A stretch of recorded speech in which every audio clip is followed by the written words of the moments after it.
गुजरांवाला से खबर शामिल करते हैं अपने नुमाइंदे अली रजा से। थाना सोधरा पुलिस की कार्रवाई। हवाई फायरिंग करने वाले 2 ग्रुप्स के 5 मुलजमान गिरफ्तार। मुलजमान के कब्जे से 3 अदद rifle, 223 bore rifle, repeater rifle 244 bore और पिस्टल 30 बोर बरामद। मुलजमान की गिरफ्तारी पर समाजी तंजीमों और इलाका मकीनों का पुलिस को खराज तहसीन। नाजायज़ असलहा रखने और हवाई फायरिंग करने वालों के खिलाफ बिला इम्तियाज़ कार्रवाइयाँ जारी रहेंगी।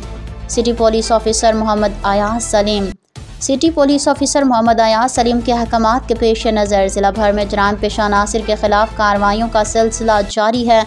इन्हीं अहकामात के पेश नज़र ASP वज़ीराबाद हसन बिलाल की ज़ेर निगरानी SHO थाना सोधरा सब इंस्पेक्टर मुख्तार अहमद और दीगरान पर मुश्तमिल पुलिस टीम ने आला कारकर्दगी का मुजाहिरा करते हुए हवाई फायरिंग करने वाले 2 ग्रुप्स के 5 मुलजमान को गिरफ्तार करके मुलजमान के कब्जे से 3 अदद rifle, 223 bore rifle, repeater rifle 244 bore और पिस्टल 30 बोर बरामद।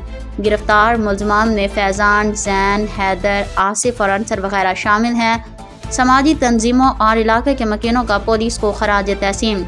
इस मौके पर city police officer Mohammad Ayaz Saleem ने कहा है कि नाजायज़ असलहा रखने और हवाई फायरिंग करने वालों के खिलाफ बिला इम्तियाज़ कार्रवाइयाँ जारी रहेंगी। आला कारकर्दगी का मुजाहरा करने पर CPO ने SHO थाना सोधरा और उनकी पुलिस टीम के जवानों को शाबाश दी।